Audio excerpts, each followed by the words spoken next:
Hi everyone and welcome back to the channel and back to another urban calisthenics workout of my full body calisthenics routine. In today's session we've got for you 5 exercises for which you'll be doing 60 seconds on, no rest, for a total of 3 rounds. That's 15 minutes in total. Now, as there is no dedicated rest in between each of the exercises, I do recommend that you train at a sustainable pace that works for you. Also, I do need to remind you that you will be performing a squat prior to working into each of the exercises. Also, practice those instructionals before getting stuck in. Make sure you get a good warm-up, and I will leave a link in the description below for a warm-up that I feel is suitable for this workout. That's enough from me. Let's see what's in store. So for the squat to dive bomb push-up, you're going to start by moving into your squat position whilst keeping the heels in contact with the floor. From here, as we set up for the dive bomb, you're going to bring your hands out in front of the shoulders while simultaneously picking the hips up and getting the legs as straight as possible. Now we're ready for the press itself. So what you're going to do is start bending your arms, bringing your head towards the floor just in front of the hands. As the head starts to move into the floor, you're going to start lifting it back, simultaneously sending the feet away from the body, driving the chest, and then finishing with the hips quite close to the floor. From here, you're going to hop the feet back underneath the hips so you land your squat position and then return into standing.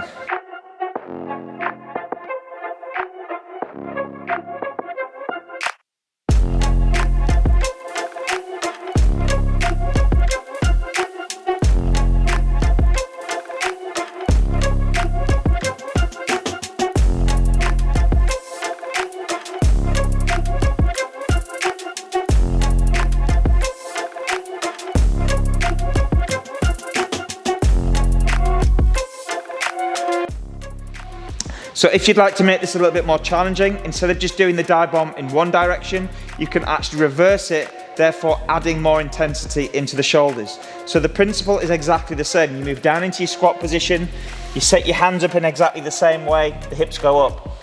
Head comes in first, chest comes in second, the feet will slide away from the body, and here comes the reverse dive bomb. So what we're doing now is bringing the chest down towards the floor, lifting the hips up, bringing the head in towards the hands, hopping back into your squat position, and then return to standing.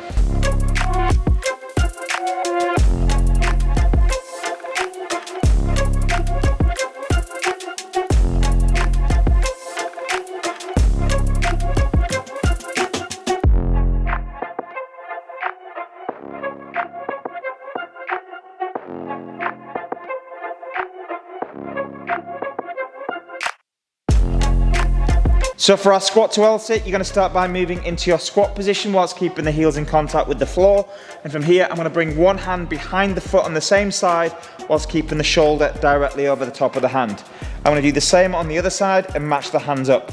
From here, you're going to work into your L sit. Now, the idea is to pull the hips behind the arms as best you can whilst keeping the arms straight, pressing down into the floor and keeping the shoulders down as best you possibly can. Once you've reached that point, you're going to slide the feet away from the body, keeping the legs as straight as possible. If the hips are back far enough and the shoulders are forwards and there's enough compression and leg strength, you should be able to lift the feet off the floor. If you can't, just think about taking as much weight out of the feet as you possibly can. From here, you slide the feet into the body, move back into your squat position, and then return to standing.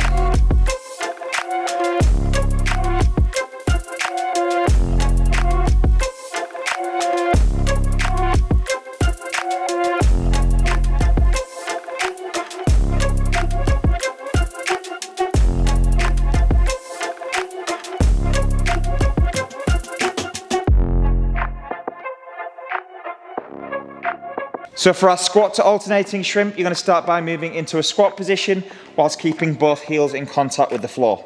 From here, the intention is to very gently place one knee in contact with the floor, and we're bringing that knee either level to or slightly behind the heel on the lead foot. Make sure the foot on the back leg does not come into contact with the floor, and from here the intention is to make your way to standing without allowing that lead heel to come off the floor. So I'm really going to push the hips forwards, squeezing the leg as I reach that top position. Place the feet side by side and do exactly the same on the opposite side. So squatting down, placing the knee, drive through the left leg this time, feet come in side by side.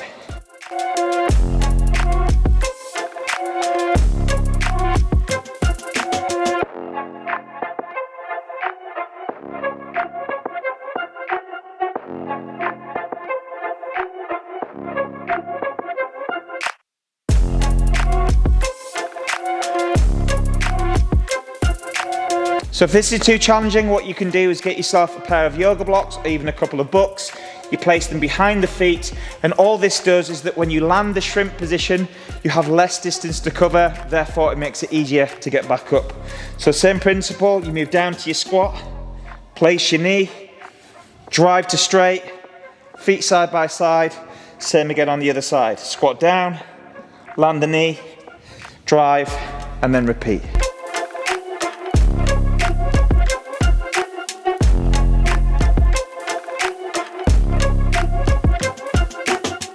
So for our squat to kick through, you're going to start by moving into a squat position whilst keeping both heels in contact with the floor. From here, you're going to bring your hands underneath your shoulders, hopping into a support position. Now from here, you're going to make your way into a squat by pushing through your hands, but also pulling through your hips, trying to get your backside to your heels. From here, you go forwards again, stepping one foot to the outside of one hand and also releasing that hand at the same time. Now all the support comes from the shoulder on the right side. The back leg will now make its way through the middle. I'm getting that leg as straight as possible, but also keeping the hip as close to the arm as possible. Once it's reached that point, I've got to take it back to its original position, placing the hand back to the floor, moving back into the support position, and then doing the exact same on the opposite side. So squatting, step, release the hand. The leg comes through the middle, ideally straight, pull it back, hand to the floor, both feet to the floor, back into your squat and into your squat to standing. So squatting down, support, squat, step, release, leg comes through the middle. Return back into a support, into a squat, step, do the same on the other side, leg comes through the middle, back into the support, and return into your squat position.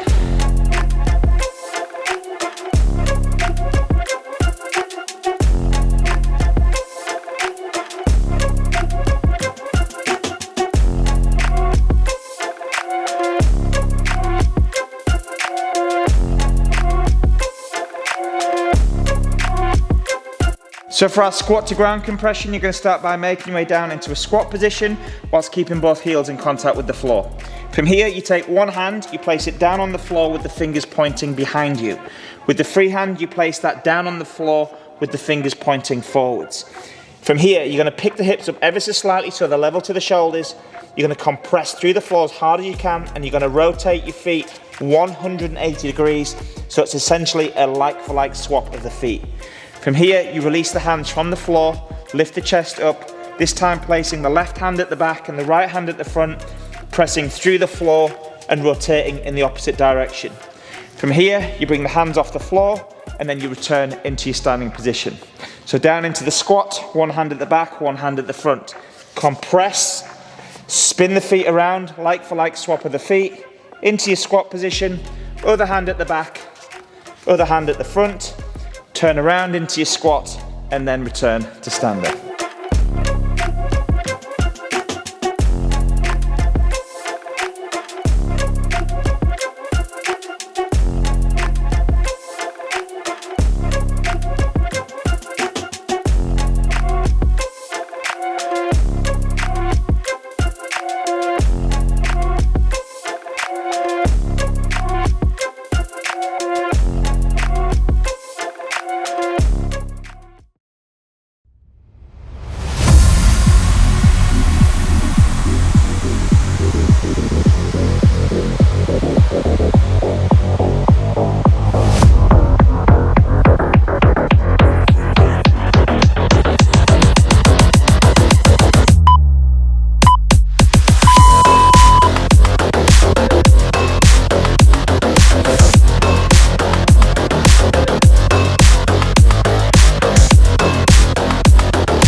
Thanks so much for taking part in this urban calisthenics workout.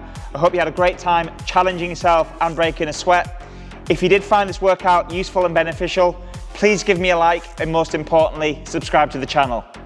Keep up the great work, stay motivated, and I'll see you on the next workout.